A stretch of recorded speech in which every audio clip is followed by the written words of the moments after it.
n'a jamais dit wax naa démb ci benn bërki démb ci benn émission ma ne rapport Cour des comptes sur Covid 2019 Macky Sall la ko def lu woon bàyyi ko fi donc le gouvernement là buñ ko toppul ñu ni leen lu tax topp leen ko buñ ko toppee am na ñu leen di critiquer j'avais même comparé ak wayu Youssou bi ma ko wommat boo waree mbaam mi ñun lu tax ñu toggoo mbaam mi boo doxee ñu di xanaa dafa dof alors c'est pourquoi j'ai dit un gouvernement ku ci nekk da nga am rôle reddition des comptes dès lors que gouvernement bi jël na la décision l'exécution yoonam nekkatu ci c'est l'affaire de la justice mais mënuma comprendre chaque jour nga gis benn DG bu génn wala benn ministre bu génn diw def na lii rapport bi wax na lii loolu à la limite même da ngay gêner la justice pour revenir ci l'exemple bi ñu wax léegi premier ministre xam nga dem na démb seeti Azura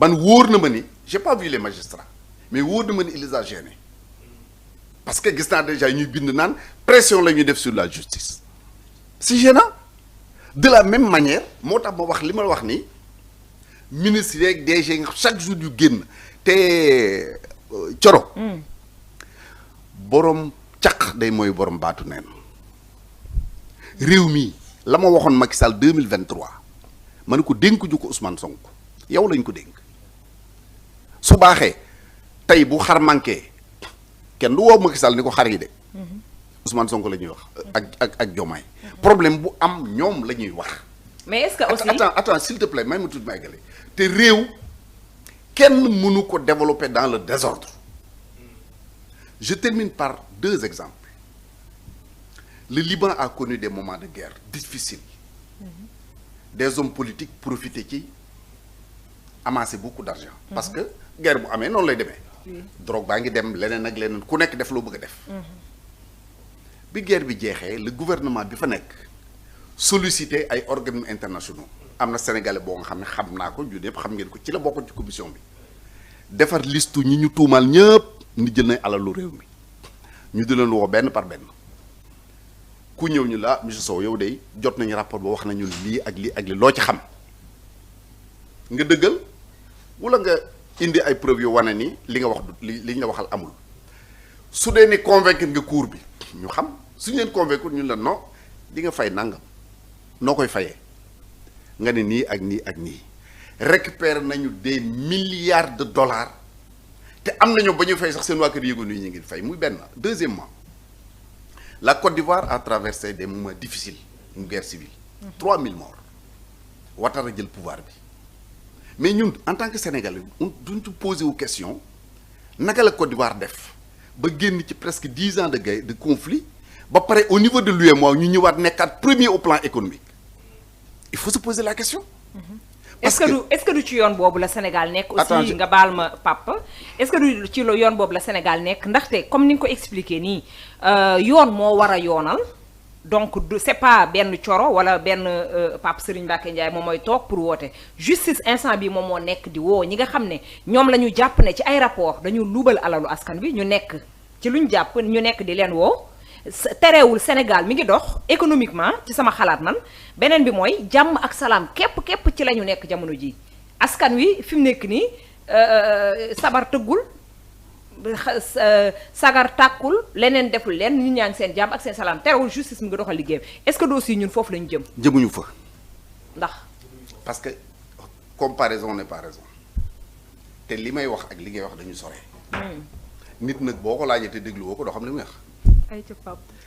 quand loolu bi mu amee ab Côte d'Ivoire économie bi nekk à terre parce que y avait plus rien dëkk bul kenn nax sa bopp bu liggéey amul dëkk du avancé loo bëgg tey le gouvernement là loo bëgg ñu avancé loo bëgg réew mi nekk décollage force est de reconnaître qu'on est dans des difficultés jarul analyse jarul woote banque mondiale ak FMI ñu di la defal ay études ku ne làmbal sa poche nga xool génnal ci marché bi demal ak feneen ak feneen. loolu li ko indi moom mooy li feeñ ci rapport quand même laisse-moi terminer s'il te plaît. donc jarul ñuy def ay analyses yu sori bi Côte d'Ivoire nekkee ci situation boobu Ouattara a posé la question à tous ses collaborateurs qu'est-ce qu'il faut faire li nga wax nii loolu la ñu wax diw sàcc na diw def na lii diw def na lii diw soupçonné nañ ko parce que encore une fois kenn mënul ni diw sàcc na da ngay soupçonné nit. oui. parce que tant que juge wuñ la condamné définitivement kenn mënul ni yaa def.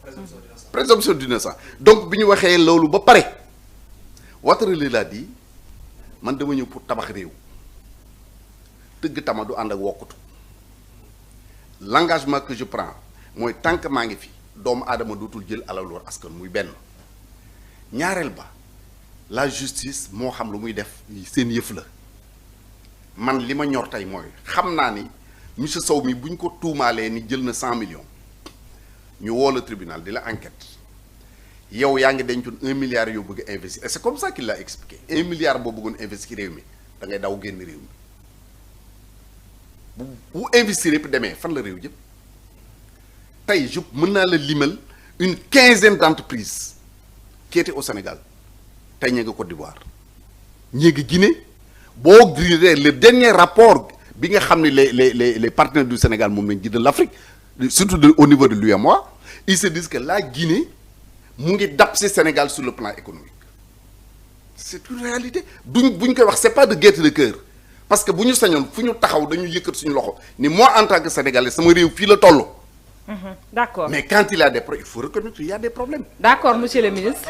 Ouais, parce qu'il faut nous continuer. La prison n'est pas la solution. La médiation pénale, nous avons pour l'économie, nous avons côté. Mais le ministre de la Justice derrière l'olmo, et c'est ça là. Pour moi, oui. C'est ça la position correcte. Ku wara dem kaso nañ la yóbbu kaso mais li ñu intéressé ñun en tant que sénégalais mooy jël nga suñu xaalis delloosi ko. C'était ça la position du ministre de la Justice. te defe naa ne ba léegi sax rek ci loolu la ñu nekk parce que à part les quelques cas comme Farba Ngom bi nga cité ak Tahirou Sarr bi nga quitté bi nga cité à part ces cas là tous les autres bi ñu cautionné dañ leen bàyyi mais ci biir loolu da nga ci gis ay cas yoo nga xam ne doo comprendre ci biir loolu waaw je prends le cas de nu mu tuddati la dame Ndeye Saly Diop Dieng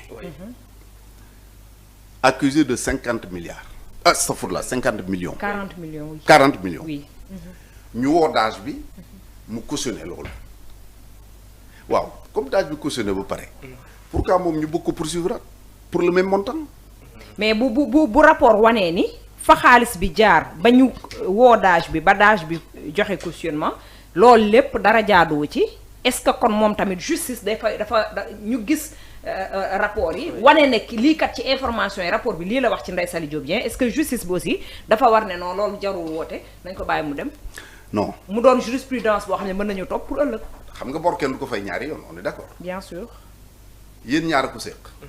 yow woo nañ la en tant que DAGE nga joxe 40 millions bu dee 40 millions la yow bu ñu la topp leneen la ñu la war a toppee. bokk ak mbir moomu la.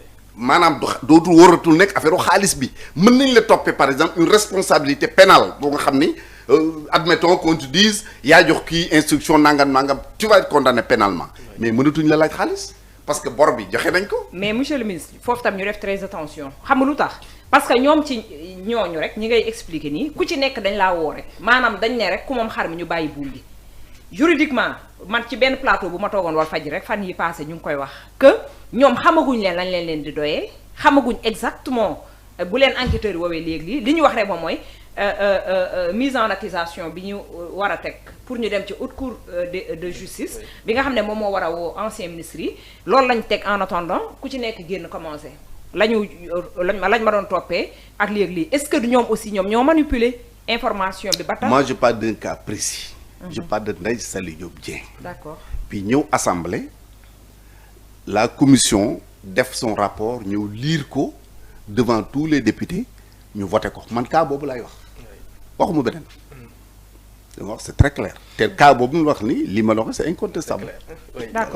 d'accord donc gis nañ ba tey jii ñu des ci loolee haute cour de justice bi nga xam ne ku mel ni Ismaïla Madior Fall ku mel ni Mansour Faye ak Ndeye Saly Diop Dieng l'ancien ministre Gladiment ak ñeneen ñoo xam ne fi mu nekk nii visé nañ leen ba mise en accusation boobu daal di nañu koy voté ba fi mu nekk nii jàpp nañu ne à tout moment ñi nga xam ne ñoom ñooy justice seen digganteeg ñoom dara taxawatu ci mën nañ leen woo à tout moment pour déglu leen. waaw léegi nag quelle est la question. lan moo ci war a toog Surtout maanaam ci en tant que ancien ministre. tey jii nga gis ay anciens ministres yoo xam ne ni ci régime de Macky Sall tey dañ leen a épinglé la ñu wax dañ leen a. tuumaal ci ay rapport yoo xam ne moom moo war a tax ñu war a taxaw ci haute cour de justice est-ce que loolu mbir mu normal la sa observation ci loolu. ndax liñ leen tuumaal lu normal la. déjà rek procédure bi ni muy demee. ak ni nga gisee ak liñ ne dañ leen a tuumaal war leen a woo ci haute cour de justice ma ne ndax lu normal la. xam nga n'importe quel Sénégalais. bu ñu dénk dara mën nañ la woo laaj la. oui sur ça je vois pas d'inconvénient ku ñëw dénk dara rek war nañ ne mën a laaj li nga dénk liñ la dénkoon noo ko doxalee. et c'est normal aussi. c'est normal. oui maintenant li ma d'accordul c'est comme la ma doon d'accordul woon ci CREI yi. si vous en souvenez duggaat leen dans les archives même discours bi ma doon tenir dans le dossier de Karim Wade moom lay tenir dans ce dossier-là. parce que mënoo àtte nit ba pare ni ko amul foo mën a defee appel. la preuve quand Karim Wade a été condamné par les tribunaux sénégalais tous les tribunaux internationaux dañ ko jox raison. oui liñ ko condamné woon même bu ñu demee ba gis alal yu mu am. Sénégal mënu ci teg loxo. parce que on considère que le jugement jaarul yoon. dans la mesure procédure bi mooy li ma doon sànq. dans la mesure où amul beneen juridiction boo nga xam ne moom mën na fa def appel. double juridiction. donc respecté wu ñu ses droits de la même manière. la haute cour de justice loolu laa tax loolu mooy le problème. parce que nit ki tey boo ko mën a condamné war nga mën a am possibilité ni d'accord uma ci lii. dafa appel. amoon na je crois que c'était au Bénin ou Boy c'était au Bénin ils avaient le même problème exactement ni mu demee nii Sénégal mais ay nit ñu doon poursuivre ñoo def recours devant la cour constitutionnelle ñu joxe instruction ñu tas la haute cour de justice créé waat beneen chambre boo nga xam ni boo demee en instruction am nga fooy defee appel bu ñu la jugé am nga fooy defee appel parce que boo ko deful boo demee dans le juge international ñu casser le verdict bi ñu fi jëlee donc c'est ça que je reproche à la cour de justice. et la présence aussi des députés ñu bëri jàpp ne députés yi amuñu habilité pour juger ay seen moroomu ministre wala seen moroom ñi nga xam ne tamit ñoom ñoo def politique. waaw xam nga xel mënul nangu maa la accusé maa lay atte les députés ñoom ñoo voté l'acte d'accusation. oui les députés ñoo lay jugé. loolu tamit xel mënu ko nangu. day tey xel. ah mais bien sûr donc yooyu yëpp dafa nekk ay réformes yoo nga xam ne dañ ko war a mën a changer parce que àddina dafay dox. haute cour de justice ba muy juger président Mamadou Dia en 1962. na mu doon doxee 1962 mënul doxee noonu en 2025 c'est pas possible donc là aussi il y a des réformes à apporter pour que nit ñi gën a sentir ni am na indépendance fii ñu lay àtte mais ki la accusé moo lay àtte te bu ñu àttee mënoo def recours fenn c'est un problème